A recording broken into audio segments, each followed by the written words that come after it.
Before marriage எனக்கு வந்து அந்தளவுக்கு குக்கிங்கில் எந்த இன்ட்ரெஸ்ட்டும் கிடையாது. நான் அந்தளவுக்கு செய்யவும் மாட்டேன். டீ, காஃபி போட தெரியும், தோசை ஊற்ற தெரியும், சாம்பார் வைக்க தெரியும், அவ்வளோதான். சாம்பாருமே அம்மாக்கிட்ட அடிக்கடி கேட்டு தான் நம்ம வந்து வைப்போம்.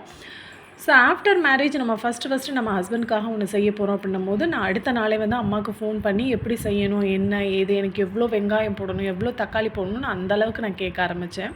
இப்போ அம்மா அடிக்கடி சொல்லுவாங்க. பட் அவங்க வந்து சொல்லும்போதே ஒரு விஷயம் சொல்லுவாங்க. எப்போவுமே சமையலை பொறுத்த வரைக்கும் கண்ணு பார்த்தா கையை அளக்கணும்.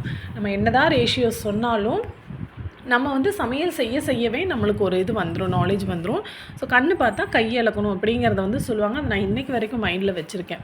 ஸோ எந்த ஒரு டிஷ் வந்து புதுசாக ட்ரை பண்ணாலும் அதுக்கு எவ்வளோ அளவு போடணும் அப்படிங்கிறது நம்ம மைண்ட்லேயே ஓரளவுக்கு இருக்கும்.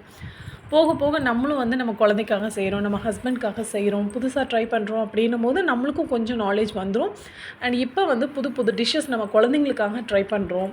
அதை எப்படி செய்யணும், எது போட்டால் இந்த அளவுக்கு டேஸ்ட் வரும் அப்படிங்கிறதுலாம் நம்மளுக்கு ஓரளவுக்கு நாலேஜ் கிடச்சிருச்சு. பட் அன்றைக்கி அம்மா சொன்னது தான், கண்ணு பார்த்தா கையை இழக்கணும். ஸோ அந்த ஒரு வேர்டை வந்து இன்றைக்கி வரைக்கும் ஞாபகம் வச்சுட்டு தான் சமையல் செய்கிறதே.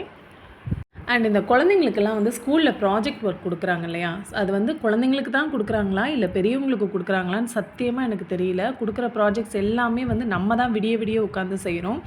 அதுவும் இன்றைக்கி ப்ராஜெக்ட் கொடுத்துட்டு 2 நாளில் கொடுக்கணும்னு சொல்லுவாங்க. இந்த பசங்க நம்மளுக்கு ஒரு நாளைக்கு அப்புறம் தான் சொல்லுவாங்க. நம்ம விடிய விடிய உட்காந்து 1 மணி 2 மணின்னு செஞ்சு முடித்து அவங்களுக்கு கொடுத்து விட்றதா இருக்கும். ப்ராஜெக்ட் அப்படிங்கிறது என்னை பொறுத்த வரைக்கும் குழந்தைங்க செய்யணும். அது வந்து பெரியவங்களுக்கு தகுந்த மாதிரி கொடுக்குறாங்க.